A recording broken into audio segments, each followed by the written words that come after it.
Shalom les amis, bienvenue dans Hymne spirituel matinal et ensemble nous voulons élever les drapeaux Jésus-Christ. Alléluia. C'est un nouveau jour pour de nouvelles opportunités. Croyez-moi et dites Amen. Amen. Notre thème de l'année, vous le connaissez, c'est la profondeur avec Dieu. Et nous sommes en train de parler de ce sous-thème, les anoutres de Dieu. Et aujourd'hui, nous en sommes à la deuxième partie, les anoutres de Dieu, deuxième partie. Ainsi, nous quittons le roi Salomon. Et à présent, nous lisons dans Luc chapitre 17, le verset 12 et jusqu'à 14. La Bible dit, comme il entrait dans un village, dit le proverbe à sa rencontre.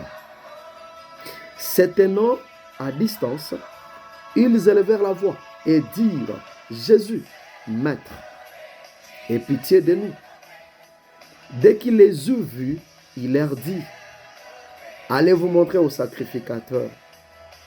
Et pendant qu'ils y allaient, il arriva qu'ils furent guéris. La parole dit, Seigneur, et je peux nous demander d'acclamer bien pour cette parole dit Seigneur. Alléluia. Alléluia. Gloire à notre Dieu. Bien-aimés dans le Seigneur, cette question ici, pourquoi ces dix lépreux ont-ils crié? Alléluia. Pourquoi ont-ils élevé leur voix? La réponse est puisqu'ils étaient distants de Jésus. Ils étaient distants de Jésus. Ils ont dû crier pour se faire entendre. Alléluia. Gloire à notre Dieu. Savez-vous que crier exige une certaine énergie physique de l'homme? Alléluia. Donc crier va vous demander, va vous exiger une certaine énergie de plus à vous qui êtes en train de crier. Vous êtes d'accord avec moi, n'est-ce pas? Or, bien mes frères et sœurs, tout ce qui consomme l'énergie physique de l'homme l'expose à l'épuisement. L'expose à l'épuisement. Gloire à Dieu parce que pour eux, ils ont crié et une seule fois, Jésus a attendu, il a écouté. Et s'il arrivait qu'ils se sont mis à crier, ça que Jésus n'attende vite. N'est-ce pas, ils étaient exposés à l'épuisement de leur énergie physique.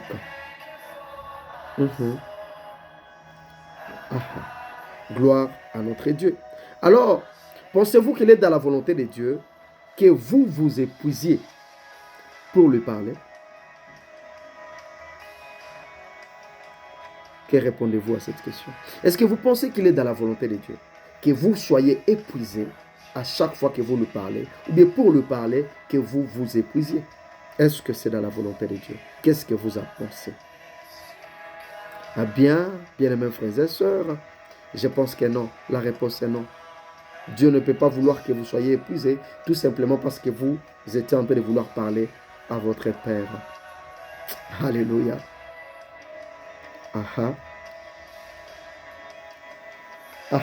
Gloire à Dieu. Et d'ailleurs, vous et moi, nous savons comment l'Éternel venait tout près d'Adam et Ève dans le jardin.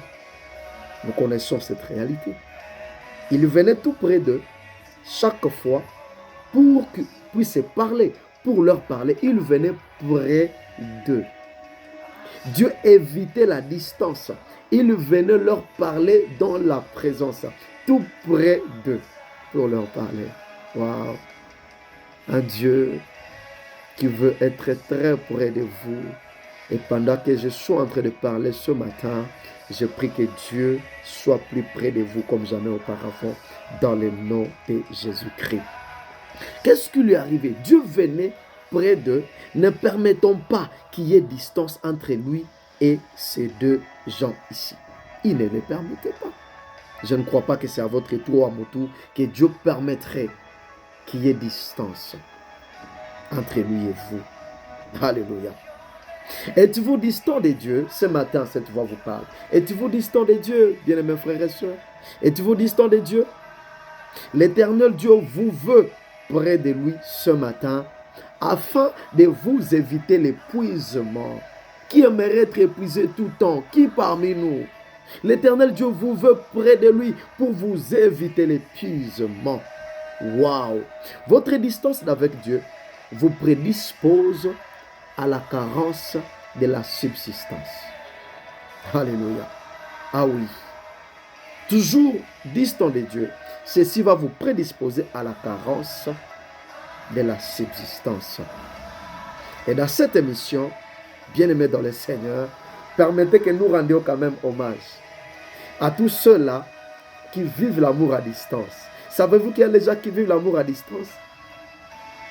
Des couples où papa vit de l'autre côté, maman vit là-bas, ils vivent à distance. Alléluia. Nous disons hommage et courage à ces gens-là, partout dans le monde, qui vivent l'amour à distance. Ok, ça fait mal. Ok, c'est difficile. Bien-aimés frères et sœurs, mais courage à vous et coup de chapeau à vous. Alléluia. Alléluia. Donc, c'est un coup de cœur pour vous partout dans le monde. Nous vous encourageons et nous vous rendons hommage au travers de cette émission. Alléluia. Alléluia. Soyez distants physiquement. Soyez à distance d'avec votre conjoint, d'avec votre amant physiquement, à cause des circonstances peut-être ou les aléas de la vie. D'accord, d'accord. À cause des circonstances de la vie, à cause des aléas de la vie, oui, soyez à distance physiquement, mais ne permettez pas que s'installe entre vous la distance émotionnelle. Alléluia. Ne permettez pas que s'installe alors la distance émotionnelle. Vous pouvez être à distance physiquement, mais jamais émotionnellement. Ne le permettez pas. Mais lorsque ça va arriver, combattez cela. Que cela ne puisse pas s'installer au milieu de vous, de peur que vous ne commenciez à vous crier dessus. Alléluia. Je crois que nous allons continuer prochainement. Si Dieu nous fait grâce. Mais pour ce matin, je prie que le Seigneur crée en vous ce désir de vous retrouver plus près de lui.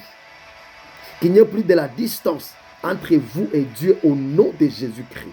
Donc maintenant même, je prie, ma soeur, mon frère, que vous sentiez ce désir-là, cette force qui vous pousse vers Dieu pour que la distance entre vous et Dieu soit bannie dans le nom de Jésus-Christ.